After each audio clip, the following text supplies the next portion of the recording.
और ये एक एनिमेटेड वीडियो के जरिए हम आपको ये दिखाने की और समझाने की कोशिश कर रहे थे कि सुबह के 8:45 पर आखिर क्या हुआ होगा। यही सवाल वीएसआर एविएशन के मालिक से भी थोड़ी देर पहले किया गया, जहां पत्रकारों ने उनसे ये सवाल किया। फिलहाल इस हादसे पर वीएसआर एविएशन के मालिक ने क्या कहा, बड़ी खबर।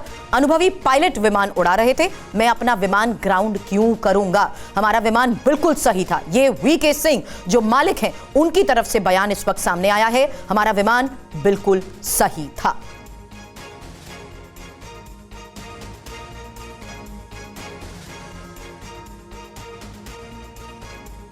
Before it lost yes, that is the reason because you know उसमें ना तो आप थे ना मैं था, कोई नहीं था, वो पायलट का डिसीजन था।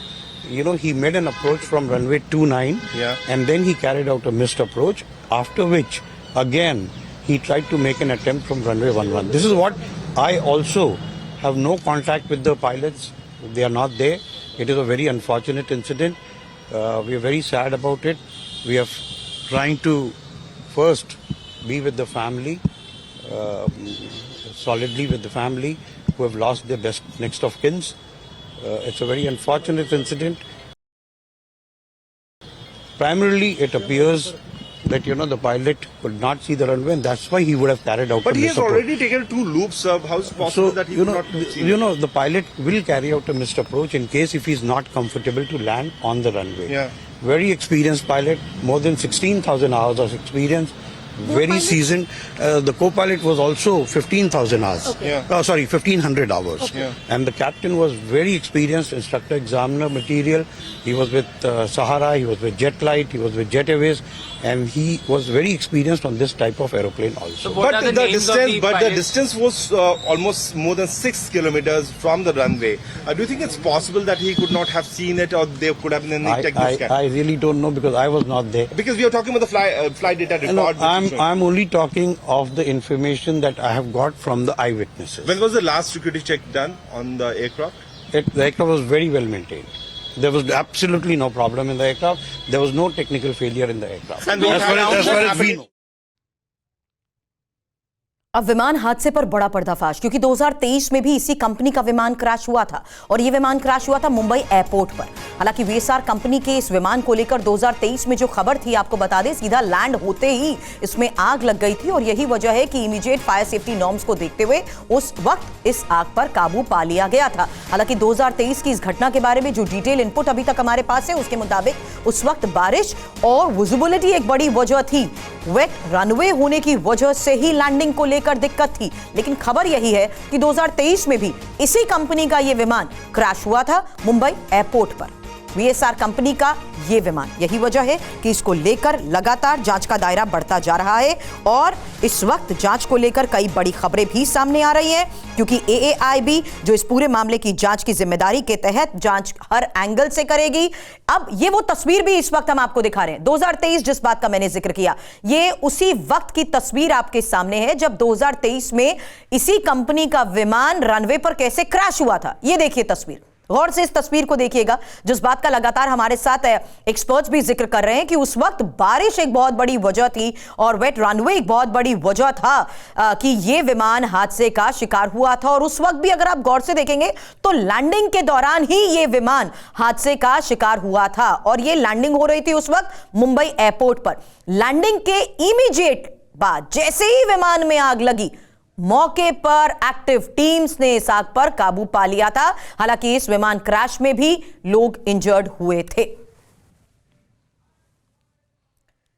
अब विमान हादसे का शिकार हो रहे हैं, ऐसे में आज बड़े बयान ममता बनर्जी की तरफ से सामने आए हैं। ममता बनर्जी ने क्या कहा, आपको एक बार फिर से सुनाएंगे, लेकिन बता दें ममता बनर्जी के बयान का समर्थन करते हुए अखिलेश यादव का बयान इस वक्त की एक सबसे बड़ी खबर है, जो कह रहे हैं कि जांच की मांग वाजिब है, बड़ी घटना हुई है इसलिए जांच जरूरी है। सवाल यह है कि आखिर बार बार ऐसा होता क्यों है। क्या कहा अखिलेश यादव ने, सुनिए।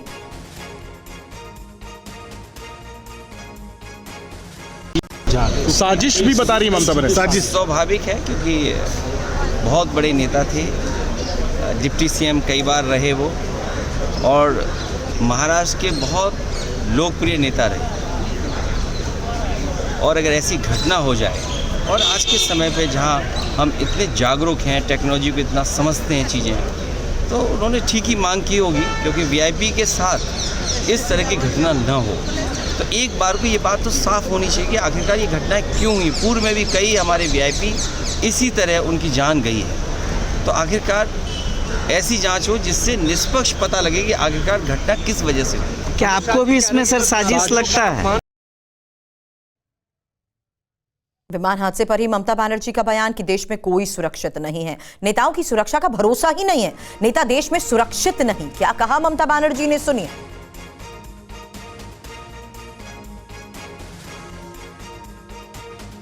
ममता बनर्जी जिन्होंने न सिर्फ विमान हादसे की जांच की बात की है बल्कि साजिश की बात भी कह दी है। हालांकि उस साजिश को लेकर उन्होंने क्या कहा सुनाएं आपको। उससे पहले बता दें, ममता बनर्जी ये कह रही हैं कि मामले की जांच होनी चाहिए क्योंकि देश में कोई भी सुरक्षित नहीं है, जनता हो या नेता, किसी की सुरक्षा का भरोसा नहीं। Ajit Pawar, Deputy Chief Minister, he died today morning in a plane crash. I'm really shocked to see the news. There is no safety and security of the people of this country. Even the political leaders, I do not know what is the fate of the opposition political parties, but he was very much with the ruling party. But before few days ago, I came to know that from social network that somebody from other party, they gave a statement that Ajit Pawar is willing to leave the BJP. And now what happened today, I need proper investigation under the supervision of Supreme Court. Only we have the trust on Supreme Court, no other agency.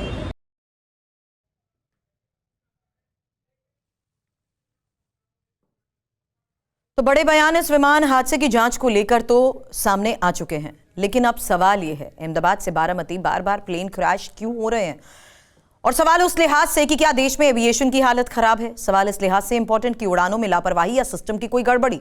क्या flights की सुरक्षा में कमी की जा रही है? क्या विमानों के रखरखाव के नियम भी खराब हैं? क्या पायलट पर ज्यादा उड़ानों का बोझ है? और इन्हीं सवालों के तहत हमारे सहयोगी ने थोड़ी देर पहले वीएसआर कंपनी के मालिक से इसको लेकर सवाल किया, जिन्होंने ये बयान दिया कि अनुभवी पायलट ही ये उड़ान पर थे और पायलट के रोस्टर तक का उन्होंने जिक्र किया, क्योंकि क्या पायलट्स पर ज्यादा उड़ानों का कोई बोझ है? ये एक बड़ा सवाल है। और जिस तरीके से लगातार इस तरीके के हादसे हो रहे हैं, जांच का दायरा इसमें भी बढ़ता जा रहा है। लेकिन इस बीच आकाश चोपड़ा, जो कि इस वक्त फॉर्मर एयरफोर्स ऑफिसर हमारे साथ बने हुए, उनसे हम लगातार आ रहे सवाल को लेकर जानने की कोशिश कर रहे हैं कि आखिर के उस क्षण में ऐसा क्या हुआ होगा कि आज एक और विमान हादसे का शिकार हो गया। उड़ानों में लापरवाही या सिस्टम की गड़बड़ी तो बड़े सवाल हैं ही। आप, मैं जानती हूं अक्षय ये बात कह रहे हैं कि चीजों को जनरलाइज नहीं किया जाना चाहिए, ये एक और दुखद हादसा है जिसकी जांच जरूर होगी। लेकिन जयप्रकाश हमारे सहयोगी, जो कि इस वक्त कार्यकर्ताओं के साथ लगातार मौजूद हैं, उनसे भी बात कर रहे हैं।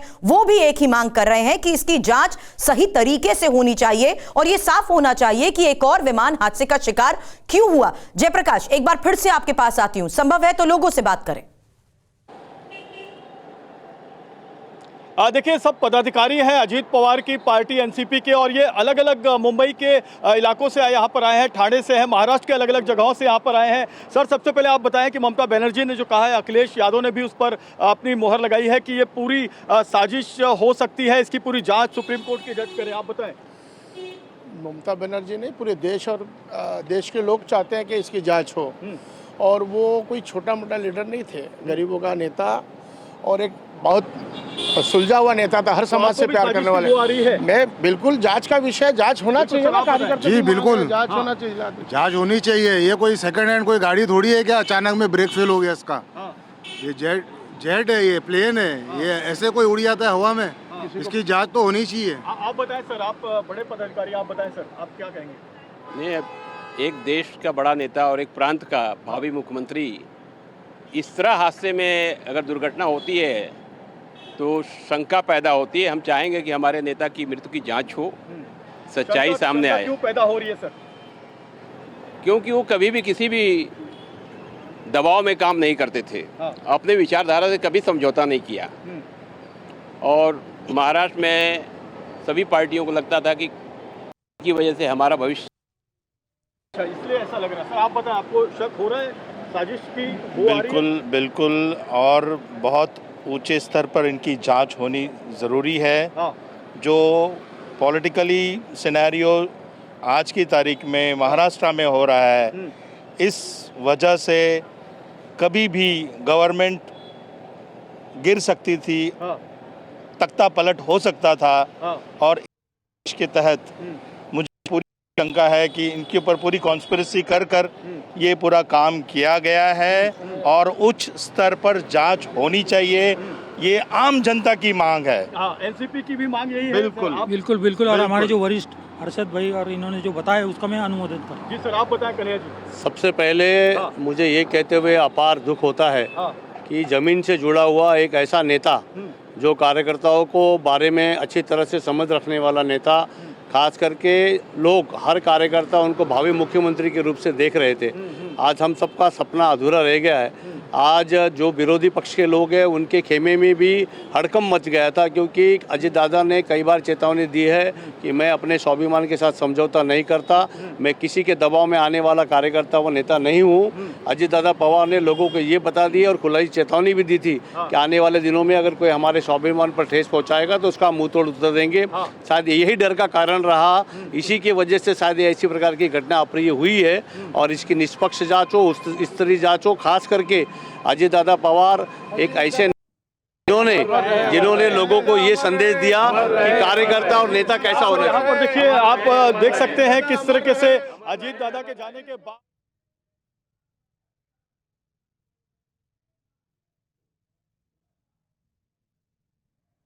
अजीत परिवार के लोग इस वक्त बारामती अस्पताल पहुंच चुके हैं। सीधी तस्वीरें भी लगातार मुंबई और बारामती से हम आपको दिखा रहे हैं, जहां समर्थकों की भारी भीड़ है और गमगीन वो माहौल, जिसमें किसी को इस बात का यकीन नहीं हो रहा कि कल तक उनके बीच में सही सलामत मौजूद अजीत पवार आज उनके बीच नहीं हैं। वो एक ऐसे विमान हादसे का शिकार हुए हैं जिसमें उन पर दुखों का पहाड़ टूट पड़ा है और यही वजह है कि परिवार के लोग और सभी दिग्गज नेता इस वक्त बारामती में उस अस्पताल में इस वक्त पहुंच चुके हैं और समर्थकों की हर तरफ भारी भीड़ है। जेपी हमारे सहयोगी जो कि मुंबई से लगातार समर्थकों से इस वक्त बात कर रहे थे, वहीं बारामती से ये वो तस्वीरें सामने आ चुकी हैं जहां परिवार अस्पताल पहुंच चुका है। शरद पवार भी इस वक्त वहीं पर मौजूद हैं और ये वो घड़ी है जेपी जिसमें किसी को इस बात का यकीन तक नहीं हो पा रहा है कि अचानक कुछ ही घंटे में ऐसा क्या हो गया। इस वक्त जाहिर सी बात है परिवार के साथ सभी लोग अस्पताल में इस वक्त मौजूद हैं, पत्नी, बेटे, शरद पवार सभी इस वक्त अस्पताल जरूर पहुंच चुके हैं,